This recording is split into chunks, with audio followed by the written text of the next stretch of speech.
నందు ప్రేమైన సోదరి సోదరులకు యేసుక్రీస్తు నామములో శుభములు. దేవుని యొక్క నూతనమైన కృప మీకు కలుగును గాక.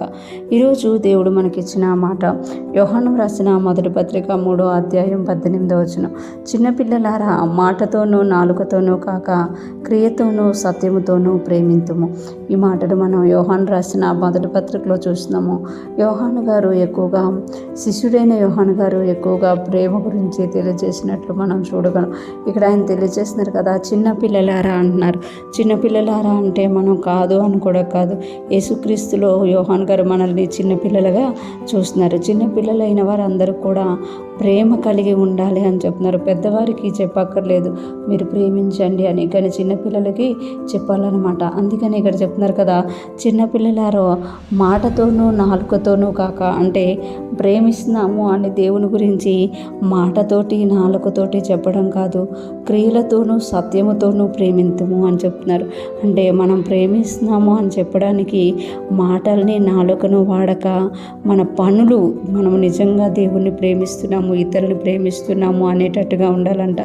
సత్యముతో, అంటే మనం ఎప్పుడైతే క్రియలతో ప్రేమిస్తామో మనము సత్యముతో ప్రేమిస్తున్నాము అని అర్థం అన్నమాట.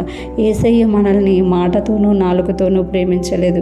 ఆయన మాటతోనూ నాలుకతోనూ ప్రేమిస్తే పరలోకంలో ఉండే మీరందరూ రక్షింపబడదురుగాక, మీ పాపములు క్షమింపబడునుగాక అని చెప్పి ఉండదురు.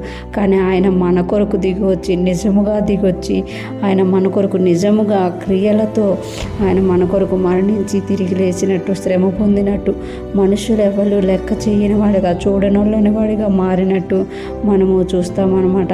సిలువలో ఆయన మన కొరకు దిగంబరిగా వ్రేలాడి మరణించి మనల్ని ప్రేమిస్తున్నాను అని తెలియజేశారన్నమాట.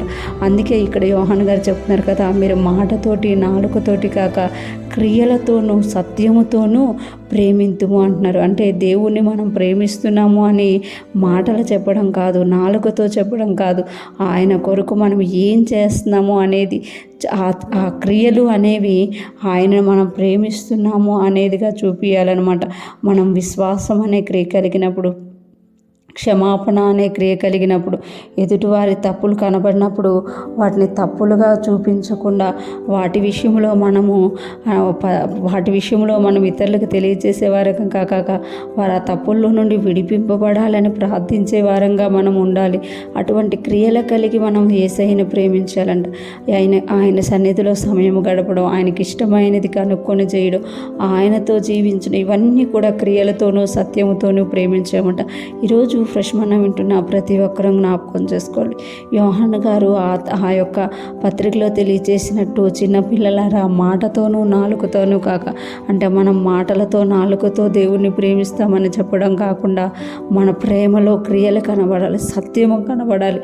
మనం సత్యము మీద నిలబడే వారంగా, క్రియలతో ఆయన ప్రేమించే వారంగా ఉన్నప్పుడు నిజంగా మనము దేవుణ్ణి ప్రేమిస్తున్నట్టు ఇతరులు కూడా అది చూసి దేవుణ్ణి ప్రేమించేవారిగా మారతారు. ఈరోజు ఫ్రెష్ మనం ఉంటున్న ప్రతి ఒక్కరం కూడా యోహాను గారు చెప్పినట్టుగా మనము క్రియలతోనూ సత్యముతోనూ దేవుణ్ణి ప్రేమింతుముగాక, మన కొరకు బలి అయిపోయిన మన యేసయ్యను ఆరాధిస్తూ ముందుకు సాగిపోదుముగాక.